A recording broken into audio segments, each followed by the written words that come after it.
Help support the show by joining the Patreon or becoming a YouTube member. Also, hit that like button and subscribe if you want more Browns-focused content.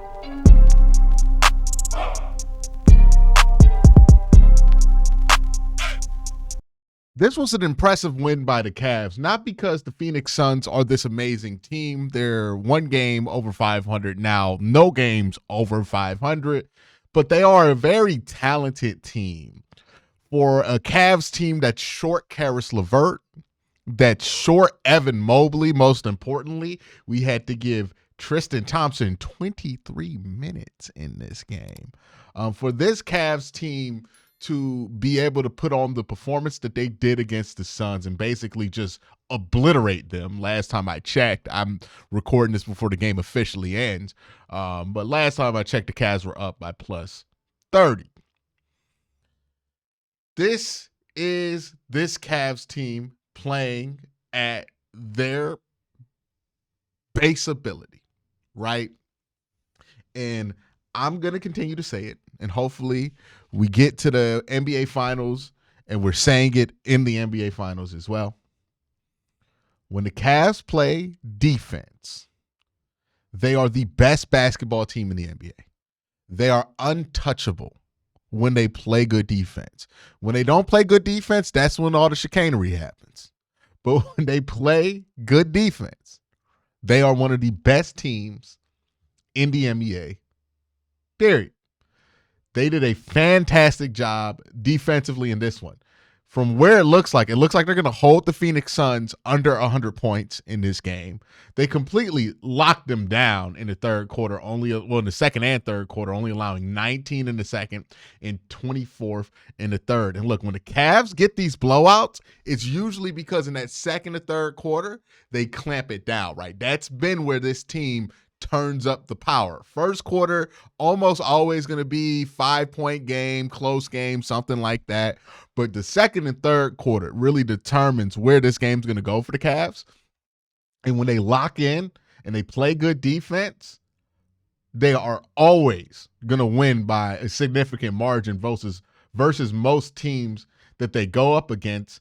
And look, this defensive performance, I think, was impressive, especially considering you did not have, Karis LeVert. You did not have Isaac Okoro or Evan Mobley. I mean, you're two guys right there, two of your better defensive players in Isaac Okoro and Evan Mobley. You're talking about at both levels, your best defenders out, and you still throw up this kind of performance here, right? Devin Booker went 6 of 14 from the field, only 15 points. This is somebody that the internet continuously tells me is better than Donovan Mitchell. Devin Booker. And look, Donovan Mitchell didn't have like a heater today. He only had 33 points. A light 33. I know he wasn't hooping that much in the first half, but Donovan had 33, 5 and 5. But yeah, this Devin Booker guy, the internet tells me this Devin Booker guy is better than Donovan Mitchell. I remember somebody saying easily better than Donovan Mitchell. Now, again, that might have been Rashad McCants in the comment section. Shout out Rashad McCants. Not Rashad McCants. I'm sorry. I didn't mean to put the slant on Rashad McCants. Brandon Jennings. It might have been somebody in Brandon Jennings' orbit that dropped that one in there. But shout out to you, whoever said that Devin Booker is clearly better than Donovan Mitchell. Yeah, I doubt that one. I doubt that one. Donovan Mitchell is just such a better player overall. The defensive impact, I think, is underrated for him. He was able to get some really tough rebounds in this game. Donovan Mitchell, certified hooper. Don't know what else to say. He was plus 28 in this game on the floor. Really good. Thought you got some good shots from Max Strus. He went 3 of 8 from the floor, from the floor and from 3-point. Max Strus is making some very tough threes. He doesn't seem to be as good on the open stuff, but the tough threes, he's cashing. So I think the open stuff's going to start falling. Darius Garland, a nice, solid professional hooper night. 3 of 5 from 3, 6 of 13 from the floor, 16 points. Only made one of his 2 free throws in the game. Jared Allen, solid professional night, had a 12 and 11 double-double, playing like an all-star. And then even Dean Wade chipped in. And look, when they get Dean Wade to chip in, this team's pretty much unstoppable. Dean Wade gave you 8 points, made a 3, couple buckets. Good from Dean Wade. Jalen Tyson played, 15 minutes in this one? You want to watch his minutes because he's going to be important for the future, but he's not really going to be a part of any of the core rotations for the Cavs this year. You just like watching him. Here's the thing I like about watching Jalen Tyson play. He has a eagerness to be involved in a play that I just enjoy. I don't know if it's going to turn out to be something really fortunate for him, but he has a eagerness to get his nose to the basketball that I like. Sometimes he's too eager. Sometimes he doesn't know what to do with it. I think with time, he will be somebody who could do something with it. In 15 minutes in this one, went 3 of 4 from the field, 2 threes. Really nice game from the young fella, right? From the rookie. 10 points in 15 minutes. You like to see that, right?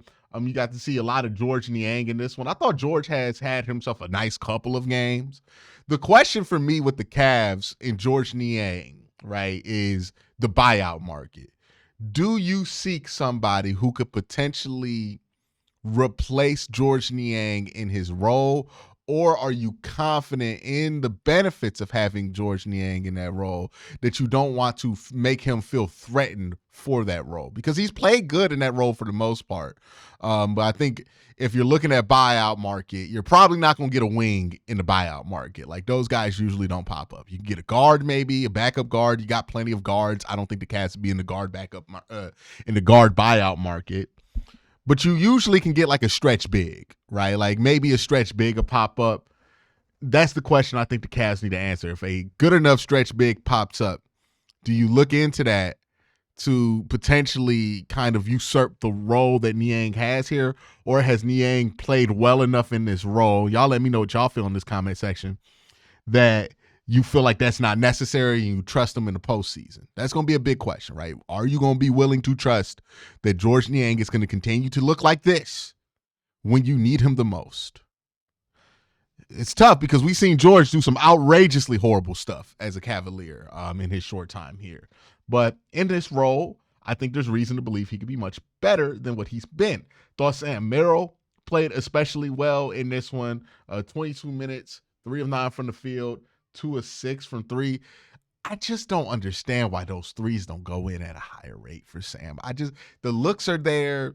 He pulls it right off the jump. The shot looks pretty. It's just not dropping. I don't know what. It just might be an off year. Maybe the All-Star break will make him start dropping, because I really thought he was rounding the corner these last couple of games. And he is such an automatic shooter and such a quick fire shooter, such a perfect fit for what the Cavs want to do. And, you got to start looking ahead, right? Because you're probably not going to be able to keep Ty Jerome, who, again, I think Ty Jerome hooped today. Did he have 1 point? No, he had 8 points. I'm looking at the wrong line. 8 points.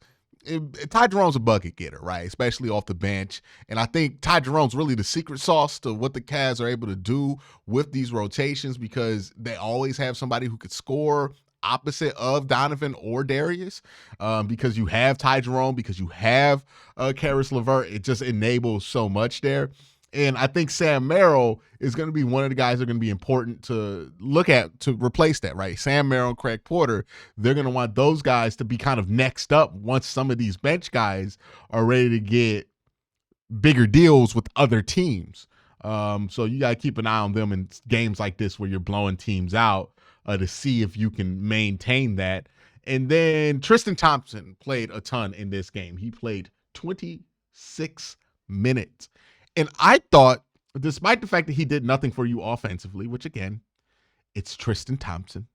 Who in the world is expecting anything offensively from Tristan Thompson? Yes, he gave you 1 point in 26 minutes. And if you just watch the box score, you're going to post that box score like Tony Snell and roast Tristan Thompson and have your laugh in, but you're actually going to sound like an idiot if you watch the game. Because I thought Tristan was very effective on the defensive end and very, very effective on the offensive end without the basketball in his hands. What he did really well, and it's hilarious because Tristan was a young player when the Cavs brought this guy here, but it reminds me a lot of what Kendrick Perkins used to offer the Cavaliers back in the day off the bench, right? A backup big who's not going to get in the way offensively, but can screen really well, right? That's so like Tristan has that ability to screen really well for his guards. He can roll to the basket and be enough of a threat if he gets close enough to the hoop to do something. Like he's not going to get in his bag or anything like that, but he'll tip something in, right? If it becomes loose, or like finish a oop. That's what Tristan is, right? I know a lot of people are wondering about a backup big. I don't really worry about a true big. If you're worried about like an actual center, I think Tristan's fine as your backup center. And I think he demonstrated that today with Evan Mobley out. Defensively, you didn't lose anything. You had a dominant performance against a very strong team. Well, not a very strong team, but a good team in the Phoenix Suns, especially a team that's talented like Phoenix, right, with the length that they have.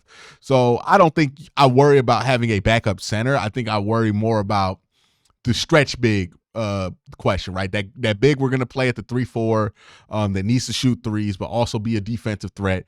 Can it be George Niang, or do we need to look for an upgrade or somebody who could potentially replace him in that role if it comes to it?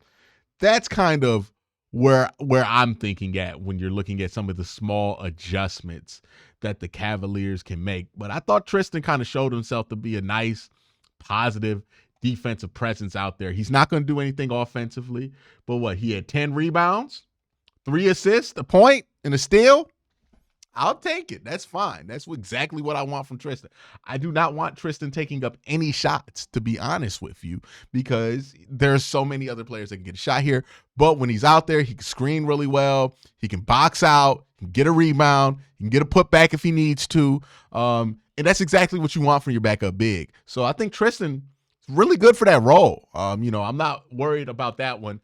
Curious. I know there's a lot of people who worry about that in the comment section. Let me know how you feel after watching this game. Are you more confident in Tristan's ability to hold down that role if it comes to it? Now, obviously, you don't want to be without Evan Mobley or Jared Allen for a playoff series. There's no backup big that's going to make you feel good about those guys not being there because they're legitimately core pieces to your team. But if we're talking about somebody who can come in for a game or two, like you need for Evan Mobley right now, yeah, I feel great about that. I feel fine about that, actually. He even got out there on the perimeter and was out there guarding against Bradley Beal at certain points. Like, I was pretty impressed with what Tristan was able to give you.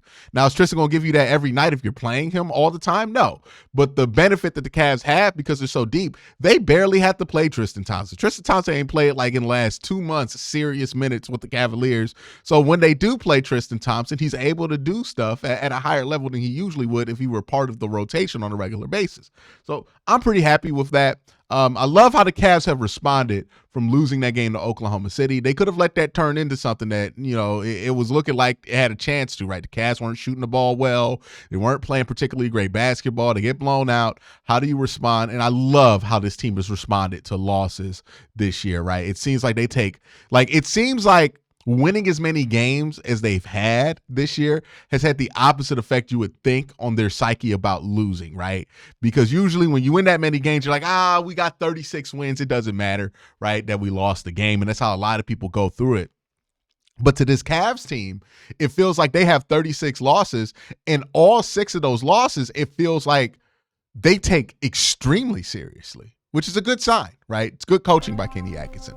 Let me know what you guys think in the comment section down below. Y'all have a great day. Have an even better night. Peace.